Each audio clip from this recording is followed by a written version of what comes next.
The South Dakota State Archives building has been closed in Pierre during the pandemic, but that doesn't mean people aren't able to interact with local history right now.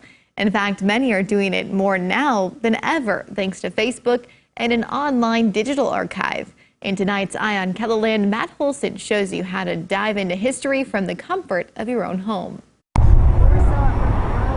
Mount Rushmore is one of South Dakota's most beloved treasures, but did you know the idea of the sculpture began with a simple telegram in 1924? Back then, Doan Robinson with the State Department of History messaged Gutzon Borglum to see if he'd come to the Black Hills. Robinson was seeing all of these people basically driving through South Dakota to get to Yellowstone National Park. And his thinking was, we got to get these people to stop in South Dakota somehow. And Matthew Reitzel is a manuscript and photo archivist with the South Dakota State Historical Society. He says Robinson's letters are some of the most referenced pieces the society has.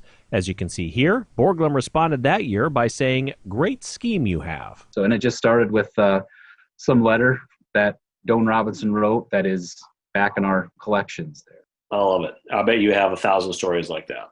1,001, maybe. Some of those stories can't be accessed by the public right now because the Society's offices are closed.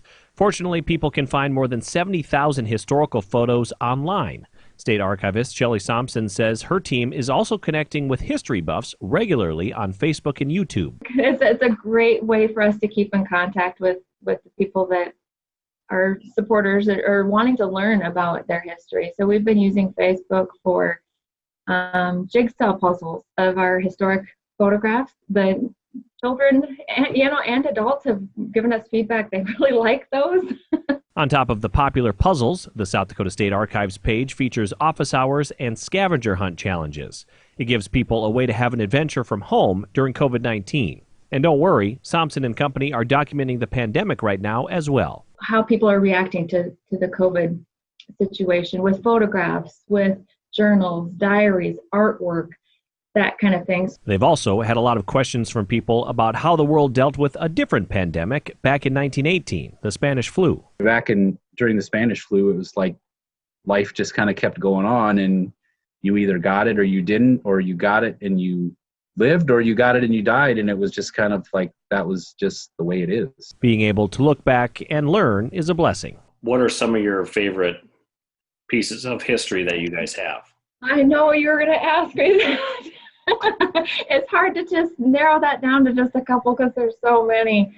But for me, I really like, we've got the glass plate negatives from the Illingworth expedition into the Black Hills. He's the photographer that traveled with Custer. So the landscape, the views of the way Black Hills looked at that time. I really like those. From the Black Hills to Falls Park in eastern South Dakota and much more. There are photos of just about everything. Reitzel says he helps a lot of authors find images. One recently had a unique request.